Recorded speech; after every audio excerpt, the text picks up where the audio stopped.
रायगड जिल्ह्यात अजित पवार गटाकडनं एक हाती विजय जो आहे तो मिळवण्यात आलेला आहे. या संदर्भात बोलण्यासाठी आपल्यासोबत आहेत मंत्री अदिती तटकरे. आपण त्यांच्याशी बातचीत करूया. काय सांगाल मॅम? सगळ्यात पहिले अभिनंदन आपलं. काय आहे पहिली प्रतिक्रिया? खरं तर ग्रामपंचायतीच्या निवडणुका ह्या गावातल्या विकासाच्या दृष्टिकोनातून अतिशय महत्त्वपूर्ण असतात.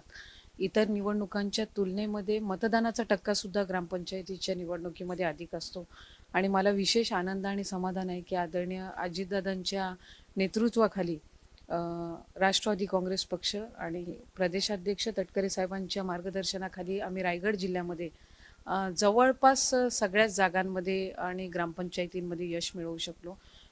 खासकर श्रीवर्धन विधानसभा मतदारसंघामध्ये सुद्धा 38 ग्रामपंचायतीची निवडणूक होती आणि त्याच्यामध्ये 95% म्हणजे जवळपास 34हून अधिक ग्रामपंचायतींमध्ये राष्ट्रवादी काँग्रेस पक्षाचा झेंडा उंचवण्यामध्ये आम्हाला यश मिळालेलं आहे. मी मतदार बंधू भगिनींचे सुद्धा या निमित्ताने आभार मानेन आणि शेवटी विकासाच्या मुद्द्यावर ज्या वेळेला आपण ग्रामपंचायतींच्या मतदारांपर्यंत पोहोचतो त्यावेळेला निश्चितपणाने त्यांची साथ मिळते याचं एक उदाहरण या निमित्ताने निवडणुकीच्या पार्श्वभूमीवर पाहायला मिळालं. आणि सगळेच निवडून आलेले उमेदवार असतील. एकदा निवडणूक झाली म्हटल्यावर आता पुढच्याच दुसऱ्याच दिवसापासून गावातल्या विकासाच्या संदर्भामध्ये आम्ही सगळ्यांनीच लक्ष केंद्रित करण्याचा निर्धार हा घेतलेला आहे. पण विशेष आदरणीय दादांच्या नेतृत्वाखाली आज आम्हाला जे यश मिळालेलं आहे याचा नम्रपणे आम्ही स्वीकार करत असताना पुढच्या कालावधीमध्ये दादांच्या नेतृत्वाखाली अधिक पक्ष कसा बळकट होईल याकडे नक्कीच आम्ही लक्ष केंद्र करणार आहोत. एकूण राज्याचा जर का विचार करायचा तर भाजप असेल किंवा मग महायुती असेल, चांगल्या जागा मिळताना बघायला मिळत आहे. मात्र महाविकास आघाडीचं कुठेतरी डामाडोल दिसतो आहे. काय नेमकी तुम्हाला याची कारणं वाटतात? एकूण रायगडमध्ये देखील तशीच काहीशी परिस्थिती आहे. मला आनंद आहे या गोष्टीचा की शेवटी लोकांनी विकासाला जास्ती महत्त्व हे दिलेलं आहे आणि ग्रामपंचायतीच्या निवडणुकीमध्ये स्वतःचं गाव आणि त्याचा विकास कशा पद्धतीनं होऊ शकेल ह्या दृष्टिकोनातून नेहमीच मतदान हे केलं जातं. आणि मी म्हटल्याप्रमाणे जिल्हा परिषद किंवा लोकसभा विधानसभापेक्षा या मतदानाचा टक्का सुद्धा हा जास्ती असतो. जवळपास साधारणपणे प्रत्येक ग्रामपंचायतीमध्ये 80-85% पेक्षा जास्ती मतदान होत असतं.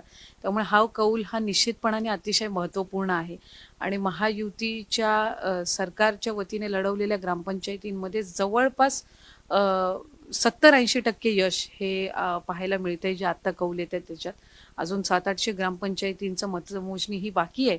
पण आत्तापर्यंत जेवढे निकाल आले त्यामध्ये अतिशय चांगल्या पद्धतीचं यश मिळालेलं आहे. मला खात्री आहे पुढच्या कालावधीमध्ये मुख्यमंत्री एकनाथजी शिंदेसाहेब आणि दोन्ही उपमुख्यमंत्री फडणवीस साहेब आणि अजितदादा यांच्या नेतृत्वाखाली महाराष्ट्रामध्ये एक विकासात्मक दृष्टिकोनातून आणि जी परंपरा आहे पुरोगामी महाराष्ट्राची त्याला साजेसं काम हे शासनाच्या माध्यमातून नक्कीच होईल.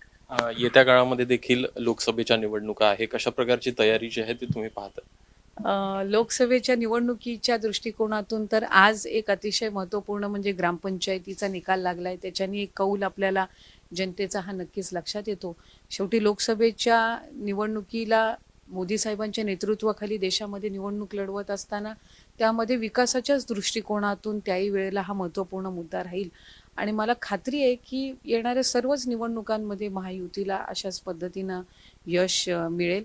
अधिकाधिक लोकांपर्यंत पोचून राज्याच्या केंद्र शासनाच्या योजनांचा लाभ आपल्याला नागरिकांना कसा देता येईल आणि विकासाच्या दृष्टीने आपलं राज्य कसं पुढे नेता येईल याकडेच लोकसभेच्या पार्श्वभूमीवर सुद्धा पक्षाच्या वतीने आमची काम करण्याची भूमिका आहे. शेवटचा प्रश्न, मोठ्या प्रमाणात टीका देखील एक प्रकारे होताना बघायला मिळत आहे की हा विजय जो आहे तो सर्वसामान्यांचा आहे, यामध्ये पक्षाचं चिन्ह नाही आहे, त्यामुळे दावा आमचाच असा प्रकारचा एक युक्तवाद येतोय. कशा प्रकारे? खरं तर ग्रामपंचायतीच्या निवडणुकीमध्ये ही वस्तुस्थिती आहे की कुठल्याही पक्षाचं मशीनवर चिन्ह नसतं.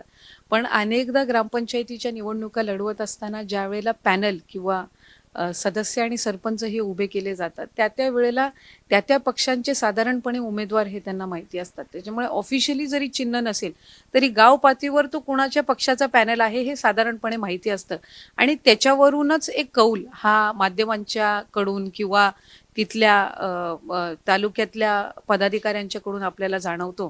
त्यामुळे जरी पक्षाचं चिन्ह नसलं तरी एकंदर जो काही नागरिकांचा किंवा मतदानाचा जो कौल आहे हा त्याच्यातून आपल्याला थोडाफार प्रमाणे जाणवतो आणि म्हणूनच आपण ते महाविकास आघाडी किंवा महायुती ह्या कॅटेगराईजमध्ये आपण ते करत असतो. शेवटी चिन्ह जरी नसलं तरी ते कोणाचा झेंडा हाती घेऊन तो उमेदवार विजयी उमेदवार बाहेर पडतो याच्यावरनही ह्या सगळ्याचे जे अंदाज आहेत ते लावले जातात. त्यामुळे त्यातूनच आज महायुतीच्या सरकारचे उमेदवार जास्ती निवडून आलेले आहेत असा कौल हा माध्यमांच्याकडून सुद्धा आम्हाला पाहायला मिळतो. त्यामुळे पुढच्या कालावधीमध्ये मी म्हटल्याप्रमाणे निवडणूक हा एक भाग झाला, पण दुसऱ्या दिवशीपासून गावामध्ये शांतता आणि एकोपा कसा राहील याकडे शासनाच्या वतीने हे लक्ष केंद्रित हे केलं जाईल आणि त्या गावातला विकास कसा होईल याकडे निश्चितपणाने भर हा दिला जाईल. तर ह्या अदिती तटकरे यांच्याकडनं सविस्तर या संदर्भात प्रतिक्रिया देण्यात आली आहे. कॅमेरामॅन अजित कदमसह अभिषेक मुठाळ, एबीपी माझा, मुंबई. एबीपी माझा, उघडा डोळे बघा नीट.